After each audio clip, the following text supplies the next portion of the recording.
Bonjour, alors nous allons retrouver Christophe qui m'a envoyé deux vidéos. Pardon.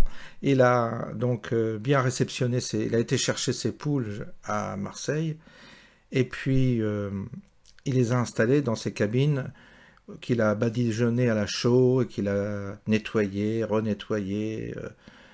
Il a fait tout ce qu'il a pu pour remplir les conditions sanitaires d'exploitation, bien qu'il a toujours une épée Damoclès parce qu'il y a encore des validations qui doivent être faites et des autorisations pour faire de la revente. Il m'a expliqué qu'il y avait encore un document qui coûtait 1 000 €, un dossier à remplir pour... C'est pareil, il s'agit d'une réglementation européenne qui l'oblige à constituer un dossier assez complexe qui coûte 1 000 €. Enfin, de déposer ça, ça coûte 1 000 €. Ça doit être étudié, validé, donc ça prend du temps. Ce qui fait que s'il veut commercialiser ses œufs, il est obligé de le faire pour l'instant sans cette fameuse autorisation pour essayer justement de s'en sortir financièrement. Sinon, il crève. Alors, il faut voir. Alors, vous avez les fonctionnaires de part et d'autre qui, eux, peuvent prendre leur temps pour épinailler parce qu'eux, ils ont leur salaire qui tombe tous les mois. Mais par contre, vous êtes exploitant agricole, vous avez une famille à nourrir, vous avez des impératifs auprès de votre banque et vous pouvez crever, attendre qu'ils vous donnent l'autorisation. Je le sais parce que moi-même, quand j'avais ouvert un commerce à Paris, on devait attendre 3 mois l'autorisation des bâtiments de France pour avoir l'autorisation de peindre notre devanture dans une certaine couleur. Et puis... ces gens-là, vous avez beau leur dire mais il faut que j'ouvre avant, moi j'ai pas les moyens de payer 3 mois de loyer, ils en ont rien à foutre. C'est des fonctionnaires, voilà. Ils en ont rien à branler des petites entreprises, des petits commerces, des petits artisans. Et moi je les connais, ils ont les fonctionnaires, ils s'en branlent, ils ont leur salaire qui tombe tous les mois.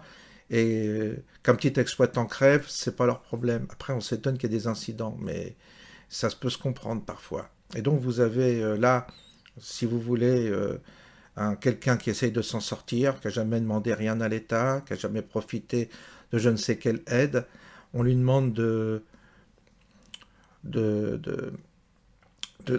tuer son cheptel, de liquider son cheptel parce qu'il y a une bactérie en France qui n'est pas autorisée alors qu'elle est autorisée dans tous les pays d'Europe et dans tout l'Est de l'Europe, là où on importe des œufs.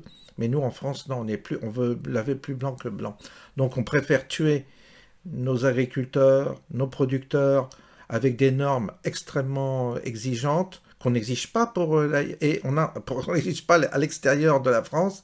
Et par contre, on importe les produits. Donc, on tue nos producteurs et on importe des produits pourris de l'extérieur. Ça ne s'appelle pas de la folie, je ne sais pas comment dire. Moi, je suis écœuré. J'ai un ami là qui vient de me dire...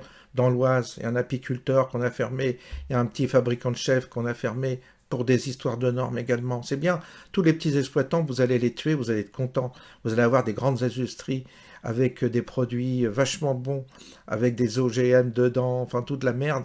Et vous allez attraper des cancers, tout ça. Et le peuple français, ils s'en balance. Tant qu'il a encore à bouffer dans son assiette, il est content. Il ne comprend pas que telle qu'est la situation, c'est une véritable honte, véritable catastrophe. On a des petits exploitants qui sont en train de mourir à cause d'une multitude de formalités à remplir et qui deviennent une catastrophe. Vous allez voir, Christophe, il est fatigué, c'est dur, il a été chercher ses poules à Marseille parce qu'évidemment, il n'a pas le choix. Les poules, il ne peut pas se les fournir en Corse. Il a pris le bateau tout seul avec sa voiture et et sa remorque, et puis il est revenu, et puis il a pas dormi à l'hôtel parce que, évidemment, il a pas assez d'argent. Il est crevé, il est lessivé. Et il a perdu en plus deux clients, deux gros clients. Bah oui, le temps qu'il a été fermé, évidemment, ils sont allés se fournir ailleurs. Donc je pense qu'il y a un épicier à Ajaccio et puis quelqu'un d'autre, je crois que c'est un restaurateur, qui ont choisi de faire vivre quelqu'un d'autre. Oui, mais bon, lui, il a assuré le service pendant 4 ans auprès de ses clients, puis d'un seul coup, il le lâche. C'est dégueulasse. La solidarité corse, je voudrais bien la vérifier là, hein. Donc, s'il y a des Corses qui m'écoutent, qu'ils aillent acheter des jeux chez lui, qui essayent de le faire vivre, qui essayent de lui trouver des marchés, parce que faut qu'il s'en sorte. Mais je ne suis pas tellement entendu en Corse pour l'instant. Hein, où est la solidarité corse? Il n'y a pas plus corse que lui. C'est son père était corse, il est sur une terre qui appartient à la famille, à sa famille. Il exploite ça sur une terre familiale et donc il est vraiment enraciné. Circuit court, produits bio, 100%, tout est nickel, la nourriture, tout ça, c'est des œufs de qualité. Alors, ça serait quand même bien que les Corses fassent un petit effort de solidarité, vu certains pognon qui se font avec leurs investissements hôteliers et tout ça, pourrait l'aider un petit peu. Il a une famille à faire, il y a 3 filles, une femme, donc une famille à faire à nourrir. Et pour l'instant, je ressens pas un retour. Hein, j'ai pas eu d'écho de sa part qu'il y a beaucoup qui étaient se précipiter pour aller l'aider. Je parle des Corses. Pour lui acheter ses produits, on ne demande pas de l'aider autrement. Acheter lui ses produits, ou tout au moins essayer de faire de la promotion pour qu'il puisse avoir des clients, s'il y a des clients qui m'écoutent, qu'ils aillent se fournir chez lui. Hein, il est méritant. Ou alors vous préférez quoi? Vous préférez acheter de la merde à l'étranger? Vous préférez faire vivre toujours les étrangers et pas les vôtres?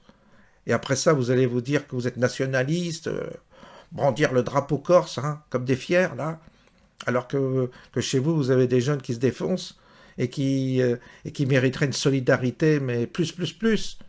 Non, mais c'est partout pareil, quoi, hein. Je ne sais pas où va ce peuple. Franchement, je finis par être écœuré par ce peuple. Je finis par être écœuré, oui, je suis désolé. Parce que je vois une déliquescence des mentalités, une déliquescence de l'état d'esprit, une déliquescence d'une jeunesse complètement abrutie, qui est droguée au divertissement, qui reste dans sa piole à jouer. Enfin, c'est lamentable. Bon, de toute façon, c'est foutu, notre pays est foutu avec une population pareille, on va tous crever, vous allez voir. Vous allez voir que ça va pas durer. Vos retraites, vos assurances, vos RSA, vos chômages et tout ça, ça va pas durer. Et puis plus l'insécurité qui explose, plus de touristes. Il y aura plus de touristes pour venir en France, il y aura plus de travail dans l'industrie, vous allez crever tous. C'est comme ça que tout le monde va finir, si les gens ne se réveillent pas. Allez, on écoute Christophe. Donc oui, bonjour à tous, salut François, bonjour tout le monde.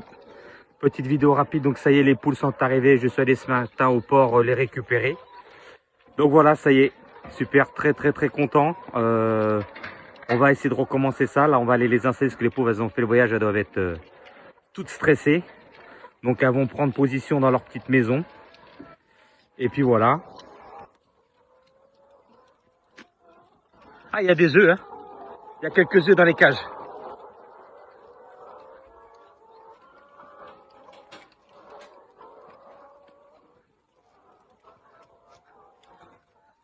Donc voilà, tous ces efforts n'ont pas été en vain. Comme dit François, vous voyez, c'est pas du flan, c'est pas du faux. Là au moins tous ces efforts ont porté leurs fruits. Merci à tous. Oui, alors voilà, ça y est, les poules sont à leur place.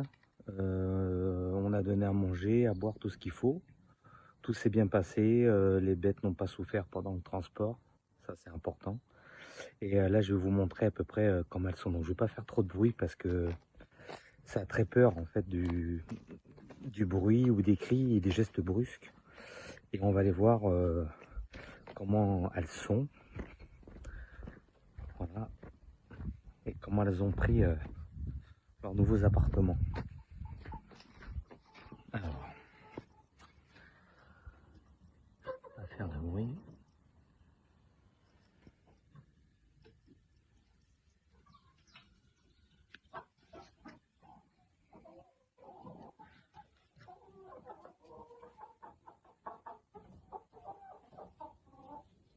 Voilà, tout se passe bien.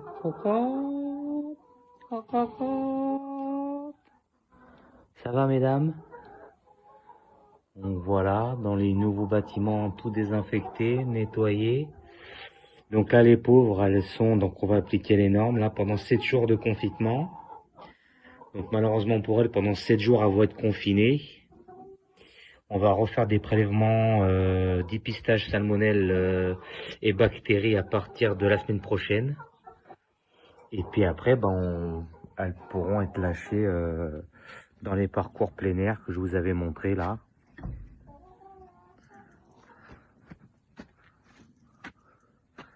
Dans tous les parcours herbeux. Voilà, en tout cas, voilà, je suis très content. Voilà, fier de vous montrer tout ce travail accompli et puis de l'aide que vous m'avez apporté. Et puis voilà, maintenant on va attendre qu'elles prennent leurs aises et puis qu'elles recommencent, commencent pardon, à pondre leurs œufs pour que je puisse reprendre l'activité sur les marchés, etc. Voilà, merci beaucoup, bonne soirée.